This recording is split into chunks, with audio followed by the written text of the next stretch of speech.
1, 2, 3. 88 manata. Ha, nerede işte siz? 29 manat. Gel bak, buna bak. 88 manata. Bir dənə belə qəşəng sətin köynək. Bax. Şalvarı. Bəli. Bir dənə belə qəşəng şalvarı. Bəli dostlar. Gördünüz? Bir dənə də ona uyğun lorapiyana. Bunların rəngləri də var. Desək ki, hanı?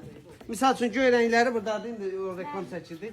Bax, köynəyin rəngləri burada. Şalvarın Ha, rəngləri 20 orada. manata. 20 manata. Hamısı da 25 rəngləri var. manatdır o. İşte seçim var. Tabii bu bahalı dəsti başdan ayağa geyinə bilərsiniz. Ondan sonra burada sətin 25'den köynəklər 20 çoxdur. manat. Şalvarlar buna bax. Neçədir? 25 manatlıq şalvarlar. Buna bax. İtalyan kəsim. Bax görsün. Ləzzətli bir şeylər. Bütün rənglərdə var. Sonra kətan köynəklər. Bu bahalı bütün hər yerdə od qiymətinədir. Yəni maraqlanan sonra Bu cümlə gəlib. bir nəfər gəlmişdi. Deyir 130 manatdır, burada 50 manata nə yaxşıdır. Gördün? İlk Zara'da 130 manat olan şalvar, ağ şalvar var idi. Burada deyir 50 manata deyir, şok oldum deyir. Deyir yaydı gəlib alacağım. Var cins şalvar almadı onu. Dedi alacağım onu. Qismət inşallah. Durun gəlin. Sağ olun. Var olun.